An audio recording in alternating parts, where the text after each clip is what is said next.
Thank you, Madam Speaker. My question is for the government representative, and I want to address the high unemployment rate. Tomorrow I'm co-hosting with 6 other senators a roundtable on youth unemployment to which all colleagues are invited. Senator Moreau, you will be aware that the unemployment rate for youth is over 13% and is double that of the unemployment rate for the population at large. This is clearly a crisis. On the summer jobs program, I'm asking the government first to double the number of placements from 100 to 200,000. Second, to double the length of the placements from 8 weeks to 16 weeks. And third, to run the program year-round, not just in summer. These are simple measures that would help address the crisis facing young Canadians without additional administrative overhead since the process is already in place. Will you please take this recommendation to the Minister of Jobs and the Minister of Finance? Senator Moreau. Thank you, Senator Cardozo. First, let me tell you that the government recognizes that Canada's economic future depends on the next generation, and investment are needed to create a stronger, more competitive workforce to drive long-term prosperity. The budget provides $595 million over 2 years for Canada summer jobs. This will support around 100,000 summer jobs this upcoming summer.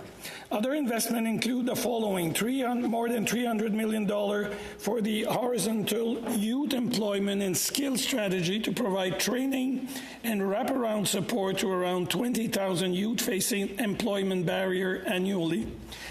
$635 million for the Student Work Placement Program and $40 million for the Youth Climate Corps to provide paid skill training for young Canadians. Canada government is committed to supporting youth in building skills to help them gain employment in high-paying careers.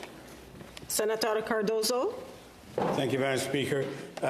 Senator, what I'm asking is that the expenditure, in fact, be quadrupled for the summer program, because currently all those programs you mentioned cover about 10% of youth. We can do better as a country.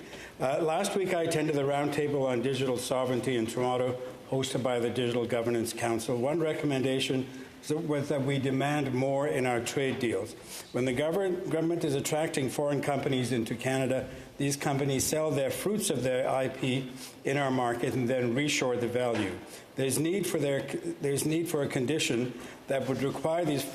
Merci, Senator Cardozo. Votre temps est écoulé. Senator Cardozo, your time is up. I think I get your question.